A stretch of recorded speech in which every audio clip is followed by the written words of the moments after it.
Juan 3. El nuevo nacimiento. Si se nos pidiera que le leyéramos a un hombre moribundo que no conoce el Evangelio, probablemente deberíamos elegir este capítulo como el más adecuado para tal ocasión. Y lo que es bueno para los moribundos es bueno para todos, porque eso es lo que somos, y que tan pronto nos vayamos a encontrar en las puertas de la muerte nadie puede saber. Spurgeon.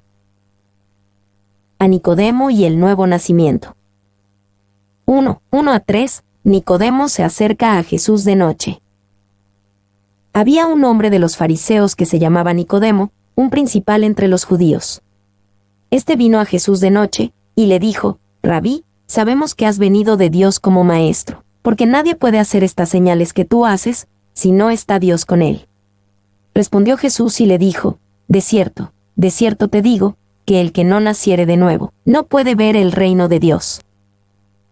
A Nicodemo, un principal entre los judíos. Nicodemo fue uno de los que se impresionaron con las señales de Jesús, Juan 2:23, y era un miembro del Sanedrín gobernante.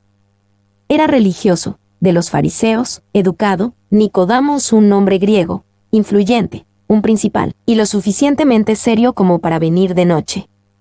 Nicodemo se acercó a Jesús como un representante de todos los hombres, Juan 2:23-25, y en cierto sentido representaba lo más alto y lo mejor del hombre. Este vino a Jesús de noche. Tal vez Nicodemo fue de noche porque era tímido, o tal vez quería una entrevista ininterrumpida con Jesús. Sabemos que has venido de Dios como maestro. Es difícil saber si Nicodemo hablaba por sí mismo, por el Sanedrín o por la opinión popular. Es posible, sin embargo, que oidamen, sabemos, signifique no más que, he sabido, es generalmente conocido y permitido, que eres un maestro que viene de Dios. Clarke. Nadie puede hacer estas señales que tú haces, si no está Dios con él. Entendemos el sentido en el que Nicodemo dijo esto, pero su declaración no era completamente verdad. La Biblia nos dice que los engañadores y falsos profetas algunas veces pueden realizar señales notables. 2 a los Tesalonicenses 2:9 y Apocalipsis 13:14. El que no naciere de nuevo, no puede ver el reino de Dios. La respuesta de Jesús a Nicodemo destruye la asunción de que la identidad racia su viejo nacimiento les aseguraba un lugar en el reino de Dios. Jesús dejó claro que el primer nacimiento de un hombre no lo asegura en el reino. Solo el nacer de nuevo da esta seguridad. Y que era ampliamente enseñado entre los judíos en ese tiempo que como descendían de Abraham, tenían el cielo automáticamente asegurado. De hecho, algunos rabís enseñaban que Abraham hacía guardia en la puerta del infierno, solo para asegurarse que ninguno deambulara por accidente en ese lugar. 2. La mayoría de los judíos de ese tiempo esperaban que el Mesías trajera un nuevo mundo, en el cual Israel y el pueblo judío serían preeminentes. Pero Jesús vino a traer vida nueva, en la que él sería preeminente. 3. Nicodemo se dirigió a Jesús como un rabí y un maestro. Jesús le respondió como el que anuncia una nueva vida. Nuestro Señor responde: no es aprendizaje, sino vida lo que se quiere en el reino del Mesías. Y la vida debe iniciar con el nacimiento. Alford. Naciere de nuevo. La palabra griega antigua traducida como de nuevo, anoten, también puede ser traducida como de arriba. Este es el sentido en el que se utilizó esta palabra en Juan 3:31 y en Juan 19:11 y 19:23. De cualquier manera, el significado es esencialmente el mismo. Nacer de arriba es nacer de nuevo. Y la palabra traducida como de nuevo podría ser traducida también como desde arriba. Ambos sentidos son verdaderos, y en la forma joánica es probable que aquí debamos entender ambas. Morris. 2. Básicamente, esto significa tener una vida nueva. Un término teológico para esto es regeneración. No es simplemente una reforma moral o religiosa, sino la llegada de una vida nueva. Para pertenecer al reino celestial, uno debe nacer dentro de él. Tenny. 3. Jesús claramente dijo que sin esto que el que no naciere de nuevo no puede entrar o ser parte de, ver, el reino de Dios. La reforma moral o religiosa no es suficiente. Uno debe nacer de nuevo. 4. Esto no es algo que podamos hacer por nosotros mismos. Si Jesús hubiera dicho a menos de que te laves, no puedes ver el reino de Dios, entonces podríamos pensar, me puedo lavar yo mismo. Un hombre podría lavarse a sí mismo, pero nunca podría dar a luz a sí mismo. Sobre todo el Nuevo Testamento ocurre esta idea del renacimiento, recreación. Barclay. 1 de Pedro habla de haber nacido de nuevo por la gran misericordia de Dios, 1 de Pedro 1:3. 1 de Pedro habla de nacer de nuevo a partir de una semilla incorruptible, 1 de Pedro 1, 22-23. Santiago habla de Dios haciéndonos nacer por la palabra de verdad, Santiago 1:18. Tito nos habla del lavamiento de la regeneración, Tito 3:5. Romanos habla de morir con Cristo y resucitar en él, Romanos 6:1-11. 1 a los Corintios habla de los nuevos creyentes como bebés recién nacidos, 1 a los Corintios 3:1-2. 2 a los Corintios habla de ser una nueva creación en Jesús, 2 a los Corintios 5:17.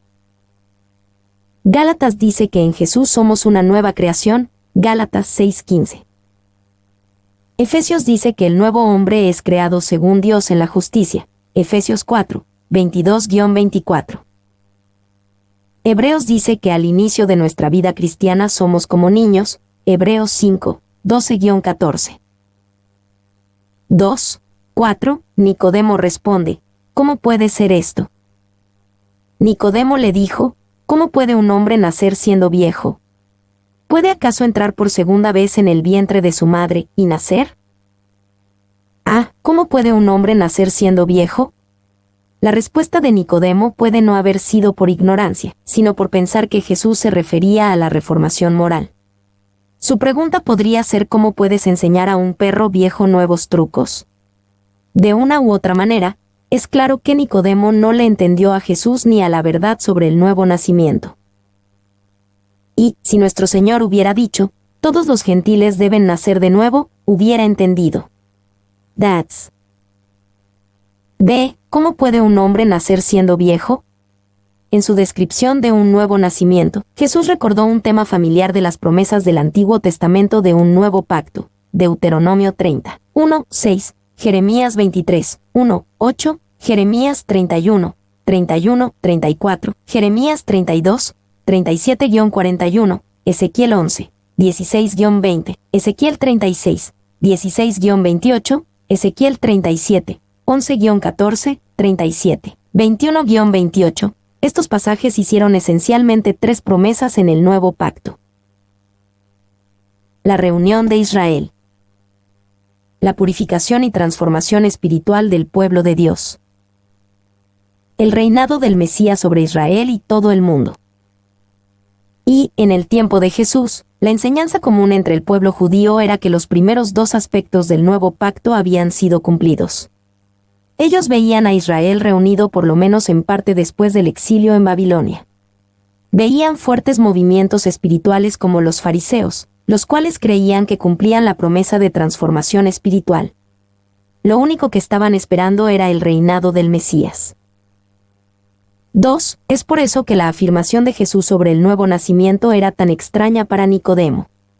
Él pensaba que el pueblo judío ya lo tenía, ciertamente no lo estaban buscando. Solo buscaban al triunfante Mesías.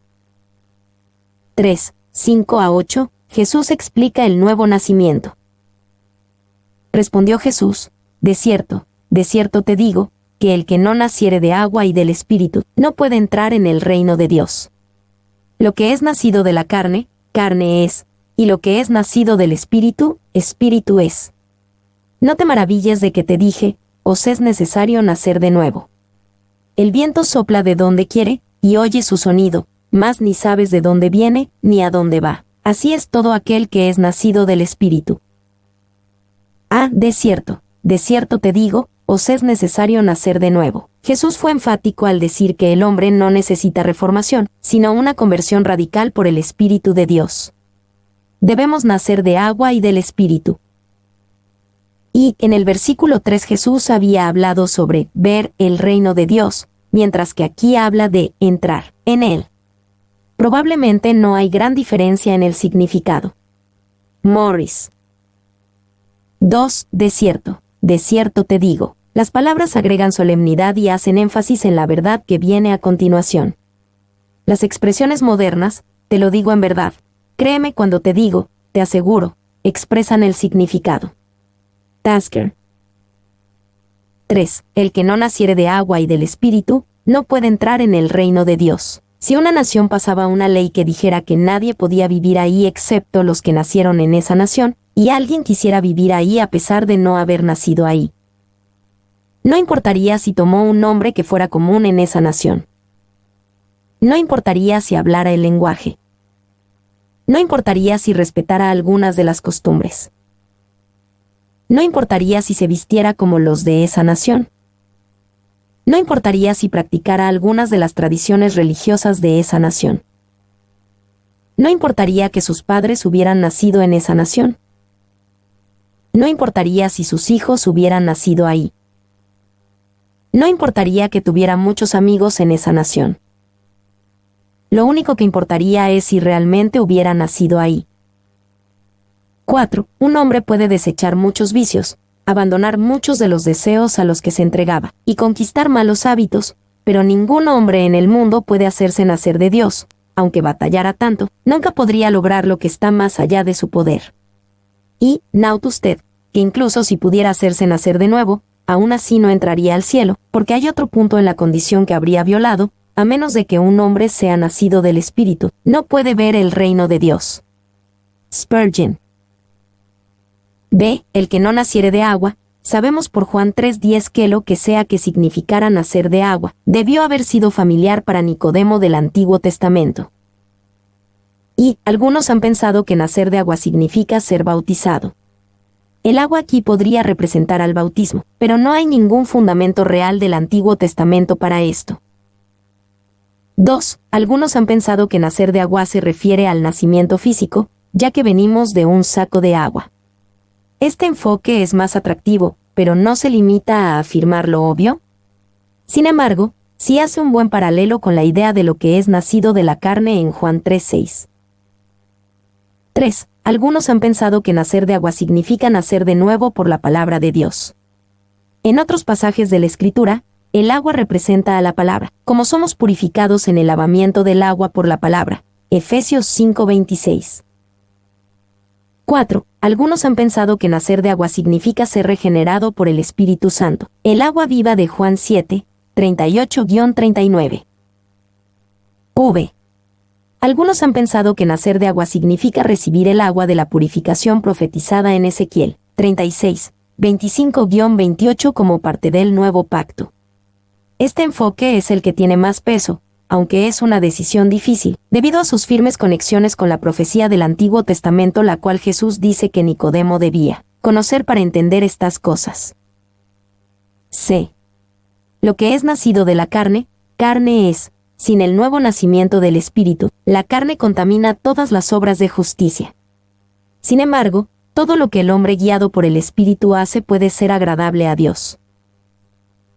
Y en esta carne es incluida cada parte de lo que es nacido después del método ordinario de generación, incluso el espíritu del hombre, que, a pesar de ser receptivo al Espíritu de Dios, sigue estando en su nacimiento natural muerto, hundido en sus transgresiones y pecado.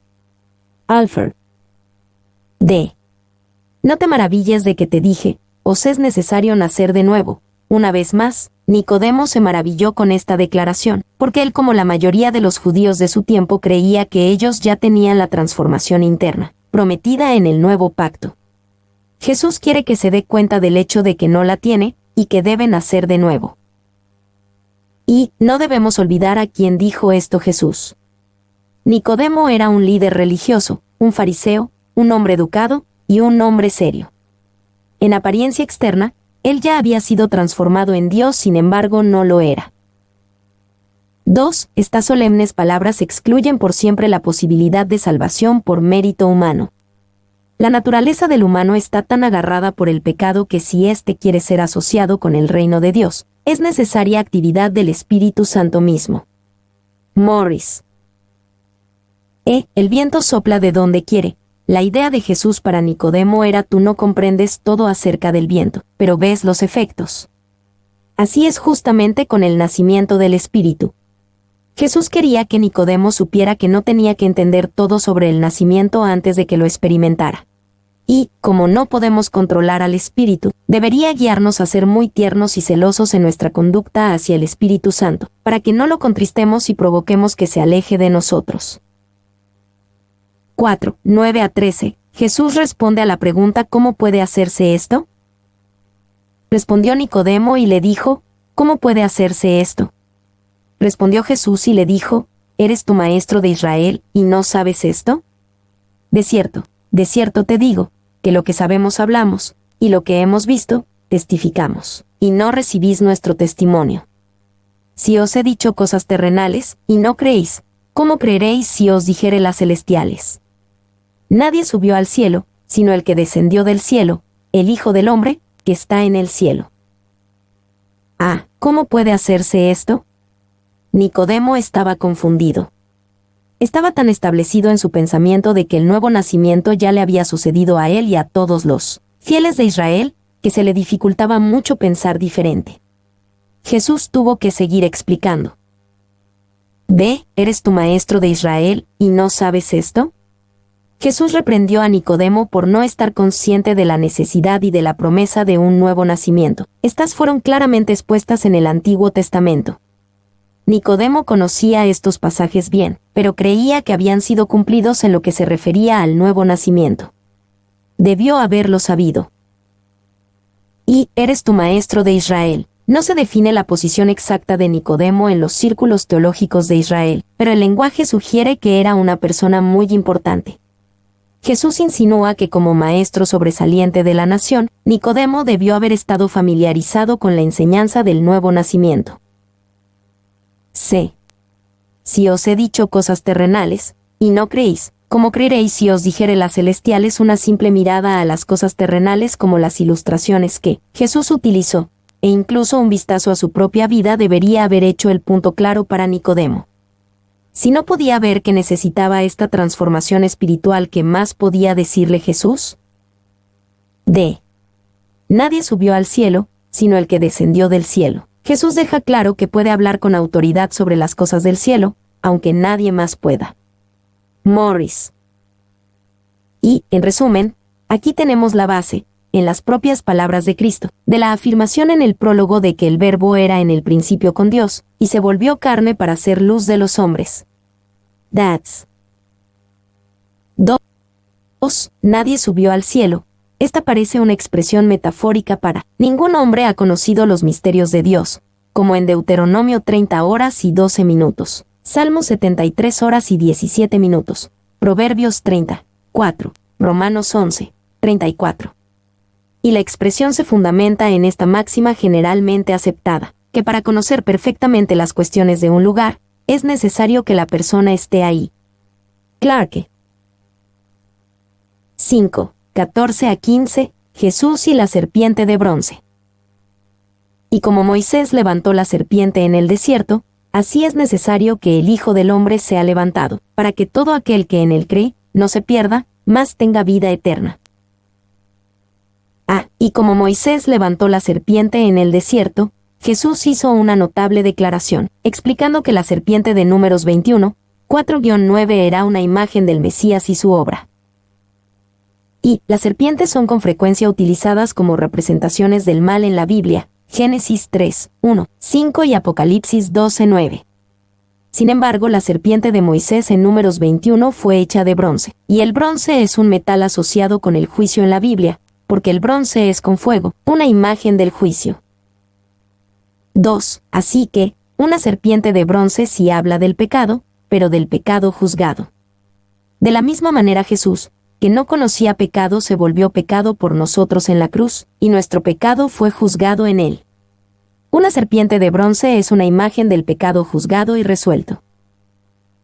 3. Nos hubiera gustado disminuir nuestro sentido del pecado, y poner una imagen de un hombre en ese poste. Nuestra imagen del hombre podría representar tanto el bien como el mal en el hombre. Pero una serpiente tiene más apariencia de pecado, y nos muestra nuestra verdadera naturaleza y verdadera necesidad de salvación. 4. Además, Si la serpiente yacía horizontalmente en el poste vertical, es fácil ver cómo esto era también una representación visual de la cruz.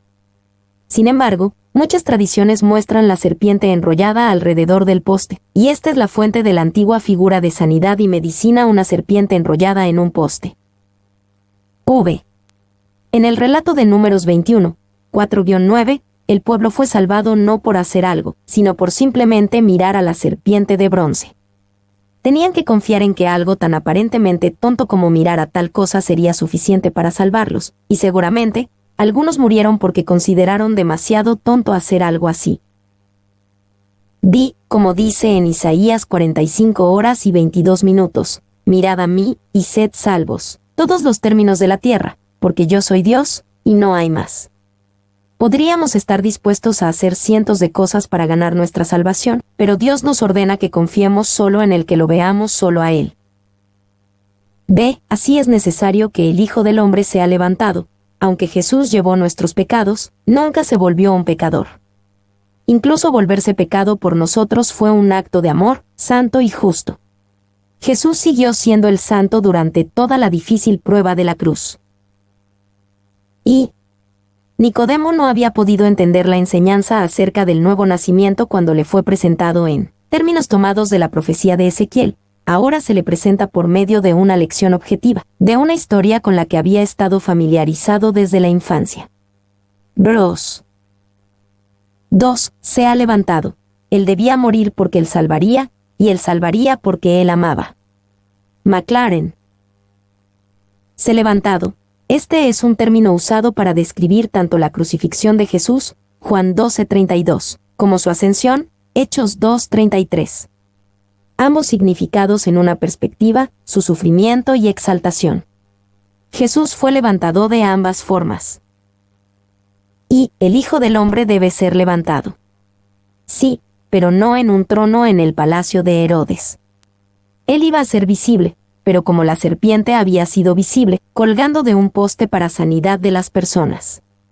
That's D. No se pierda, mas tenga vida eterna. La idea detrás de vida eterna significa mucho más que una vida larga o que nunca termina. La vida eterna no significa que esta vida continuará por siempre. Más bien, vida eterna también lleva la idea de cierta calidad de vida, del tipo de vida de Dios. Es el tipo de vida disfrutado en la eternidad. Y la naturaleza de la creencia se insinúa en la ilustración de Moisés levantando la serpiente en el desierto. Creer consiste en aceptar algo, no en hacer algo. Tenny. 6:16. El regalo de salvación de Dios. Porque de tal manera amó Dios al mundo, que ha dado a su Hijo unigénito, para que todo aquel que en él cree, no se pierda, mas tenga vida eterna. Porque de tal manera amó Dios al mundo. Juan 3:16 se ha celebrado durante mucho tiempo como una declaración del Evangelio poderosa y sucinta. De los 31.373 versículos de la Biblia, tal vez sea el versículo más popular utilizado en la evangelización. Y vemos el objeto del amor de Dios, porque de tal manera amó Dios al mundo. Dios no esperó a que el mundo se volviera a él antes de amarlo. Él amó al mundo y entregó a su único Hijo cuando seguía siendo el mundo. 2. Lo que Jesús le dijo a Nicodemo en Juan 3:7, os es necesario nacer de nuevo, refutó la idea popular judía acerca del camino a la salvación. Ahora Jesús refutaba la idea popular judía sobre el alcance de la salvación, porque de tal manera amó Dios al mundo. 3. Los judíos de ese tiempo rara vez pensaban que Dios amaba al mundo. Muchos de ellos pensaban que Dios solo amaba a Israel. La oferta universal de salvación y vida en Jesús era revolucionaria. 4. El judío estaba lo suficientemente listo para pensar en Dios amando a Israel, pero ningún pasaje parece haber sido citado en el que algún escritor judío sostenga que Dios amaba al mundo. Es una idea distintivamente cristiana que el amor de Dios es lo suficientemente grande como para abarcar a toda la humanidad. Morris. V. Morrison sugirió que hay 3 centros del amor. De tal manera amó Dios al mundo, Juan 3:16. Así como Cristo amó a la Iglesia, Efesios 5:25. Del Hijo de Dios, el cual me amó, Gálatas 2:20. D. Ha dado a su Hijo unigénito. Esto describe la expresión y el regalo del amor de Dios. El amor de Dios no solo sintió por la grave situación del mundo caído. Dios hizo algo al respecto, dio la cosa más preciada que podía, su Hijo unigénito. Y ha dado a su Hijo unigénito. Estas palabras parecen llevar una referencia al sacrificio de Isaac. Y si ese fuera el caso, estas le recordarían a Nicodemo en el momento del amor que ahí se requiere, la sustitución que ahí se hizo, y la profecía que ahí le fue pronunciada a Abraham. Alfred. C. Aquel que en él cree, esto describe al recipiente del amor de Dios. Dios ama al mundo, pero el mundo no recibe o se beneficia de ese amor hasta que cree en Jesús, el regalo que dio el Padre. En el creer significa mucho más que conciencia intelectual o estar de acuerdo. Significa confiar en, depender de, y aferrarse a. D. No se pierda. Esto describe la intención del amor de Dios. El amor de Dios realmente salva al hombre de la destrucción eterna. Dios ve a la humanidad caída, no quiere que se pierda, así que en su amor extiende el regalo de salvación en Jesucristo. Vida eterna. Esto describe la duración del amor de Dios. El amor que recibimos de las personas puede disiparse o desaparecer, pero el amor de Dios nunca cambiará. Nunca dejará de amar a su pueblo, incluso hasta la máxima distancia posible de la eternidad. Y podríamos decir que hay 7 maravillas en Juan 3:16. Dios. La autoridad omnipotente. De tal manera amó al mundo. El motivo más poderoso. Que ha dado a su Hijo unigénito. El regalo más grande. Para que todo aquel. La bienvenida más amplia. Que en él cree. El escape más sencillo. No se pierda. La liberación divina. Más tenga vida eterna. La posesión más preciada. 2. Si hay una oración, más que ninguna otra, que resuma el mensaje del cuarto evangelio, es esta. El amor de Dios es ilimitado, abarca a toda la humanidad. Ningún sacrificio fue demasiado grande para traer su intensidad inmensurable al hombre y a la mujer. Lo mejor que Dios tenía para dar, lo dio a su único Hijo, su amado. Bros. 7, 17-21, la condenación del pecado. Porque no envió Dios a su Hijo al mundo para condenar al mundo, sino para que el mundo sea salvo por él. El que en él cree, no es condenado, pero el que no cree, ya ha sido condenado, porque no ha creído en el nombre del unigénito Hijo de Dios. Y esta es la condenación, que la luz vino al mundo, y los hombres amaron más las tinieblas que la luz, porque sus obras eran malas. Porque todo aquel que hace lo malo, aborrece la luz y no viene a la luz, para que sus obras no sean reprendidas. Mas el que practica la verdad viene a la luz, para que sea manifiesto que sus obras son hechas en Dios. Porque no envió Dios a su Hijo al mundo para condenar al mundo. Jesús reveló el corazón de Dios Padre al enviar a Dios Hijo, para llevar salvación, rescate, esperanza, sanidad al mundo a través de él. Y, de hecho, algunos hombres serán condenados, y eso como resultado de la venida de Cristo al mundo. Juan 3:19. Pero el propósito de su venida no fue ese. Morris. B. Pero el que no cree, ya ha sido condenado. Juan 3:16 es la oferta más maravillosa y llena de gracia concebible, vida eterna a todo aquel que cree. Sin embargo, la oferta tiene consecuencias inherentes para cualquiera que la rechace, que se niegue a creer. Su negativa hace certera su condenación. Y, un problema importante con respecto a los que no creen es, ¿qué pasa con aquellos que nunca tuvieron oportunidad de creer porque nunca escucharon las buenas noticias de Cristo Jesús? Esta es una pregunta importante, pero separada, la cual es mejor respondida por el apóstol Pablo en Romanos 1 y 2.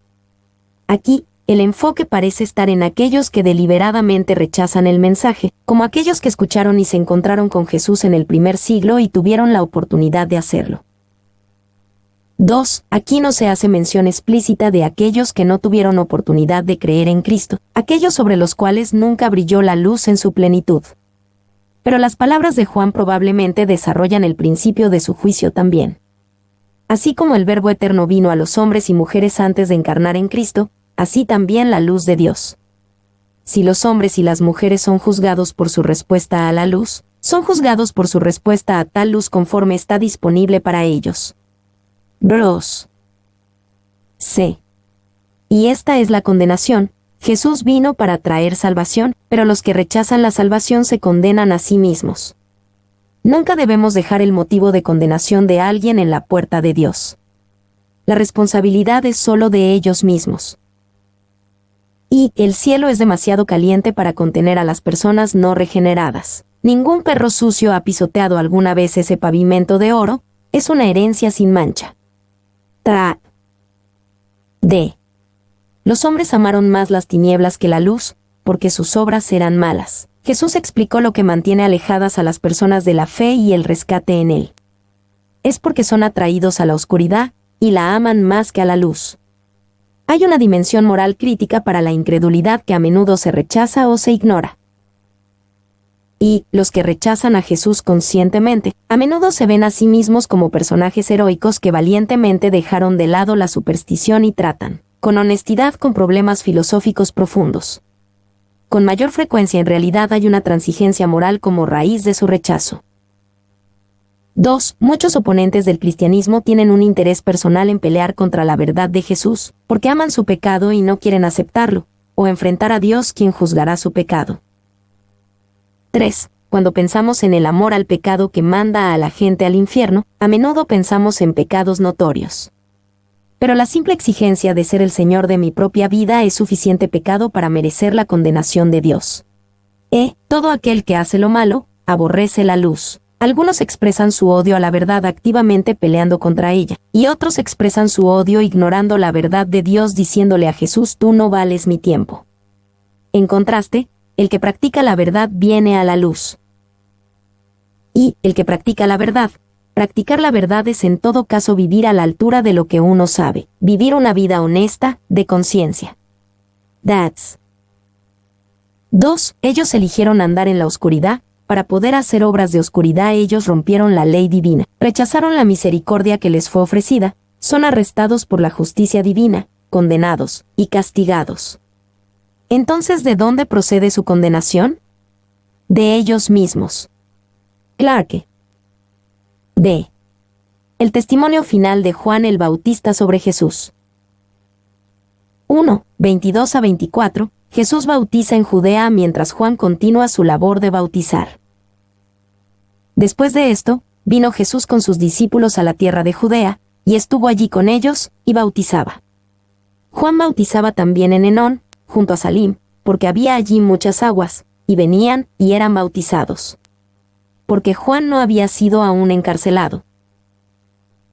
Vino Jesús con sus discípulos a la tierra de Judea. Juan continúa su relato de la vida de Jesús haciendo énfasis en lo que hizo en Judea. Los otros evangelios se enfocan en la obra de Jesús en la región de Galilea. Estuvo allí con ellos, y bautizaba. Jesús, junto con sus discípulos, hizo una obra de bautismo aparentemente similar a la de Juan el Bautista. Esta era la humilde forma de Jesús de reconocer la bondad y la importancia de la labor de Juan. Y, de la labor de bautismo de Jesús, Morris observa, más probablemente representa una continuación del bautismo de arrepentimiento, que era característico de Juan el Bautista. Sabemos que cuando Jesús comenzó a predicar, inició con el mismo mensaje de Juan: arrepentirse. Mateo 3:2 y 4:17. Tenía sentido que Jesús también practicara el símbolo de arrepentimiento que Juan utilizó con tan gran efecto. 2. El bautismo llevado a cabo ahora por los discípulos de Jesús parece haber permanecido en gran medida en la misma posición que la de Juan. Alford. 3. Entretenerse, estuvo, es otra palabra que no es muy específica, pero nos da la impresión de un tiempo tranquilo en el que Jesús y sus discípulos llegaron a conocerse mejor. Morris. 4. La ubicación de la labor de bautismo de Jesús no se reporta. Esto puede ser debido a que sucedió en varias partes en el área general. Juan bautizaba también en Enón, junto a Salim. Hay algo de controversia en cuanto a la ubicación exacta del lugar. La mejor evidencia es que era un lugar unas 7 millas, 12 kilómetros, al sur de la Bethsan moderna. Y el nombre Enón, Ainún significa manantiales, los que proveerían de mucha agua, literalmente, muchas aguas, que Juan necesitaba para bautizar. Bros. 2. La ubicación exacta de Enón es incierta. Hay 2 sitios posibles, uno al sur de Bethsan, donde había numerosos manantiales, otro, a poca distancia de Siquem. De los 2, el anterior parece ser la mejor posibilidad. Teni. 3. La labor de bautismo de Juan seguía mostrándose efectiva. Leemos, y venían, y eran bautizados. El sentido de los últimos 2 verbos es continuo y podríamos darle la fuerza como de, siguieron viniendo y siendo bautizados, punto. Morris. 2. 25 a 26, Juan se entera de la labor de bautismo de Jesús. Entonces hubo discusión entre los discípulos de Juan y los judíos acerca de la purificación. Y vinieron a Juan y le dijeron, Rabí, mira que el que estaba contigo al otro lado del Jordán, de quien tú diste testimonio, bautiza, y todos vienen a él. Entonces hubo discusión entre los discípulos de Juan y los judíos acerca de la purificación. No conocemos la naturaleza exacta de esta discusión. El bautismo de Juan ciertamente tenía un elemento de purificación personal, y tal vez algunos de los líderes judíos se oponían a lo que hacía o a cómo lo hacía. Bautiza, y todos vienen a él. No sabemos los detalles de la discusión sobre la purificación, pero en esa discusión los discípulos se enteraron de que Jesús estaba bautizando y atrayendo a grandes multitudes. Y, todos los hombres, es una exageración indignada, muy natural en esas circunstancias. Morris. C. Todos vienen a él, los discípulos de Juan parecen alarmados, pero a Juan no le molestó en absoluto. Juan no permitiría que la envidia o que las multitudes caprichosas lo hicieran olvidar su misión, anunciar que el Mesías ha venido, y luego dar un paso atrás y dejar que la atención sea enfocada en el Mesías. 3. 27 a 30, la respuesta de Juan a sus preocupados discípulos. Respondió Juan y dijo, no puede el hombre recibir nada, si no le fuere dado del cielo. Vosotros mismos me sois testigos de que dije, yo no soy el Cristo, sino que soy enviado delante de él. El que tiene la esposa, es el esposo, más el amigo del esposo, que está a su lado y le oye, se goza grandemente de la voz del esposo. Así pues, mi gozo está cumplido. Es necesario que él crezca, pero que yo mengüe. No puede el hombre recibir nada, si no le fuere dado del cielo. Juan le respondió primero a sus discípulos que todo lo que tenía, incluyendo a los que respondieron a su ministerio, eran un regalo de Dios. Si ellos son un regalo de Dios, entonces debían ser recibidos agradecidamente. Dije, yo no soy el Cristo, sino que soy enviado delante de él. Luego Juan les recordó a sus discípulos que él sabía quién era, y también sabía quién era Jesús. Entendiendo eso, él podía mantener el lugar que le correspondía, no muy alto, pensando que él era el Cristo, y no muy bajo, pensando que no tenía llamado o lugar en el plan de Dios. C. El amigo del esposo. Juan le explicó a sus discípulos que él era como el padrino de bodas. Él no es el novio. Él no debe ser el centro de atención, sino supervisar la unión de 2 personas. Y, en las costumbres de las bodas judías de ese entonces, el amigo del esposo arreglaba muchos de los detalles de la boda y le llevaba la novia al novio. Aún así, el amigo del esposo nunca era el centro de atención, y así quería que fuera. 2. El hecho de que el novio represente a Jesús es otra forma de la Biblia de decir que Jesús es Dios. En el Antiguo Testamento, solo Yahvé era el esposo de Israel. El Bautista debió haber estado bien consciente de que en el Antiguo Testamento Israel es considerada la novia de Jehová. Morris. D. Así pues, mi gozo está cumplido. Juan quería que sus discípulos supieran que todos estos arreglos cumplían su gozo. Uno podría decir que Juan el Bautista perdió su congregación, y él se alegraba por ello. Juan estaba feliz porque él perdió su congregación con Jesús. Y Juan no se lamenta que los hombres sean atraídos a Jesús, más bien es el cumplimiento de su obra y esperanza. 2. Juan no traiciona ningún sentido de envidia ni rivalidad. No es fácil ver que la influencia de alguien más crezca a expensas de la de uno. Es aún más difícil alegrarse por ello. Pero Juan encuentra su gozo cumplido por las noticias que le llevaron sus discípulos. Bros. Es necesario que él crezca, pero que yo mengüe. Juan el Bautista entendía que era bueno para él volverse menos visible y conocido, para que Jesús se volviera más visible y conocido. En aspectos aún más importantes, este debería ser el lema de todo cristiano, especialmente en los líderes entre el pueblo de Dios. Jesús debe volverse más grande y visible, y el siervo debe menguar y volverse menos visible. Y, a pesar de que Jesús estaba bautizando hombres en arrepentimiento y atrayendo grandes multitudes, Juan entendía que no tenían el mismo ministerio, ni el mismo rol. Jesús era el Mesías único y su obra debe ser continuamente exaltada. 2. Juan el Bautista nos muestra que podemos ser muy populares y exitosos por fuera, y aún así ser humildes. Juan el Bautista tuvo fama y multitudes con las que los pastores celebridades solo pueden soñar, sin embargo fue un ejemplo de humildad genuina. 3. Juan el Bautista tampoco renunció a su labor solo porque Jesús estaba haciendo una labor similar y haciéndola para más personas. Él continuó, contento de hacer lo que Dios le llamó a hacer aunque Jesús ganara más y más atención y Juan cada vez menos.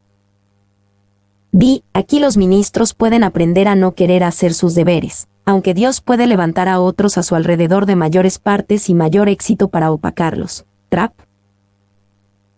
Si no es debido a su letargo o pereza que las multitudes han disminuido, y que la ola de conversiones ha caído por debajo de su nivel anterior, esté en paz. Estas son obra del Espíritu Santo, repartiendo a cada uno en particular como Él quiere. Meyer. 4. 31 a 33, el testimonio de Juan sobre Jesús. El que de arriba viene, es sobre todos. El que es de la tierra, es terrenal, y cosas terrenales habla. El que viene del cielo, es sobre todos. Y lo que vio y oyó, esto testifica, y nadie recibe su testimonio.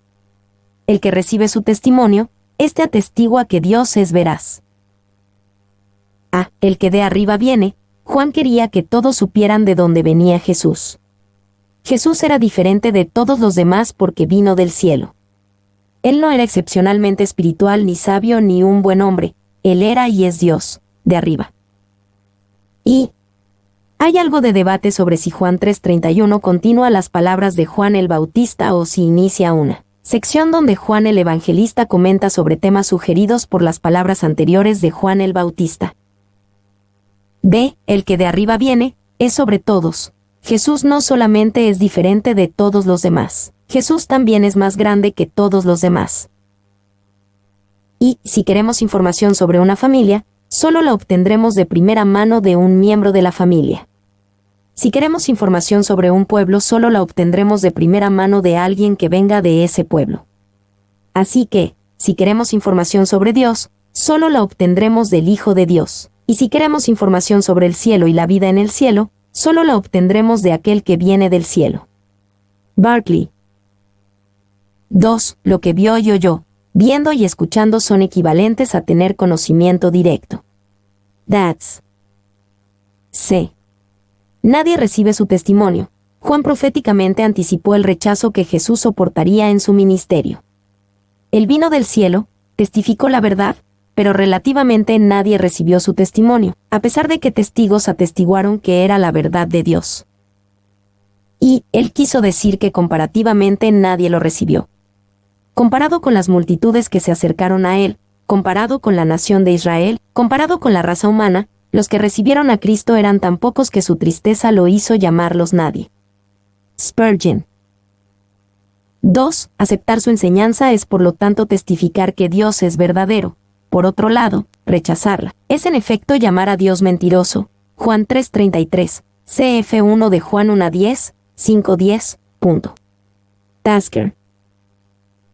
3. Atestigua. Cuando usted cree en Jesús, usted ha establecido su sello en el testimonio de Jesús, el cual es la revelación del Señor. Usted ha certificado que cree en Dios como verdadero. Spurgeon. 5. 34 a 36. el precio por rechazar el verdadero testimonio sobre Jesús. Porque el que Dios envió, las palabras de Dios habla, pues Dios no da el Espíritu por medida. El Padre ama al Hijo, y todas las cosas ha entregado en su mano. El que cree en el Hijo tiene vida eterna, pero el que rehúsa creer en el Hijo no verá la vida, sino que la ira de Dios está sobre él. Porque el que Dios envió, las palabras de Dios habla. Jesús es una revelación confiable única, porque tiene al Espíritu Santo sin medida, en contraste con los profetas anteriores. Pues Dios no da el Espíritu por medida. Juan hablaba de Jesús, quien tenía al Espíritu Santo sin medida, y proféticamente del nuevo pacto, que contaba con una verdadera efusión del Espíritu Santo. Para los que se unieron al Mesías a través del nuevo pacto, hay tanto Espíritu como se necesite, dado sin medida. Y los libros rabínicos dicen que el Espíritu Santo solo era dado a los profetas en medida. Esta efusión sin medida del Espíritu en él confirma que habla las palabras de Dios. Alfred. 2. El Padre ama al Hijo. 2 veces en este Evangelio leemos que el Padre ama al Hijo, aquí, Juan 3:35, y en Juan 5:20. El verbo aquí es agapao, en el otro lugar es filio. La alternación de esos verbos en afirmaciones idénticas ilustra la propensión del evangelista de variar su elección de sinónimos. Bros. 3. Al Hijo. Este uso absoluto de el Hijo, como designación de Cristo ciertamente sugiere, si no es que prueba, la propia divinidad de Cristo. Es la designación favorita en este Evangelio. That's. C. El que rehúsa creer en el Hijo no verá la vida, sino que la ira de Dios está sobre él. Juan explicó que como Jesús es el hombre del cielo, hay un alto precio a pagar por rechazarlo. Si usted rechaza al Hijo, entonces usted recibe la ira. Y el que rehúsa creer, él puede pensar que no creer es poca cosa, pero, ciertamente, es un tiro de hasta punzante contra la deidad. Spurgeon. 2. La ira de Dios. La palabra no significa una ráfaga repentina de pasión o una explosión de mal genio. Más bien, es el reiterado desagrado de Dios contra el pecado. Es la alergia divina al mal moral, la reacción de la justicia ante la injusticia. Teni. 3. Rechazar al Hijo de Dios es rechazar su regalo, la vida eterna. Usted no puede decirle, tomaré tu regalo pero te rechazo a ti. 4. La ira de Dios es un concepto que no es agradable para muchos estudiantes modernos, y se adoptan varios recursos para suavizar la expresión. Sin embargo, esto no se puede hacer, sin hacer mucha violencia a muchos pasajes de las Escrituras y sin distraer la atención del carácter moral de Dios. Morris. No es que Dios envía ira sobre él, es que él se trae la ira sobre sí mismo. Barclay. D. La ira de Dios está sobre, esta permanece en este mundo, porque el mal del pecado permanece hasta que su mal esté perfectamente satisfecho. Permanece hasta el otro mundo, porque los que rechazan a Jesús no pueden ofrecer un sacrificio perfecto aceptable para Dios. La ira de Dios permanece hasta que el pago perfecto de Jesús hecho en la cruz satisface la deuda del mal y la culpa. Y, tal vez no nos guste, pero no debemos ignorarlo. Juan nos dice que esta ira permanece. No debemos esperar que se disipe con el paso del tiempo. Morris. 2. Cuando Holly Whitfield predicaba, a menudo sostenía sus manos, y, con lágrimas en los ojos, exclamaba, «Oh, la ira venidera! La ira venidera». Luego hacía una pausa porque sus emociones sacudían su voz. Spurgeon. 3. Viendo hacia atrás en Juan 3, uno podría decir que es un capítulo de la Biblia que debe leerse. Hay 4 deberes prominentes en Juan 3. El deber del pecador, debe nacer de nuevo, Juan 3:7. El deber del Salvador, así el Hijo del Hombre debe ser levantado, Juan 3:14. El deber del soberano, él debe crecer, Juan 3:30. El deber del siervo, debe disminuir, Juan 3:30. Mi nombre es Demim. Soy tu asistente personal. Mi sitio en internet es demim.es.tl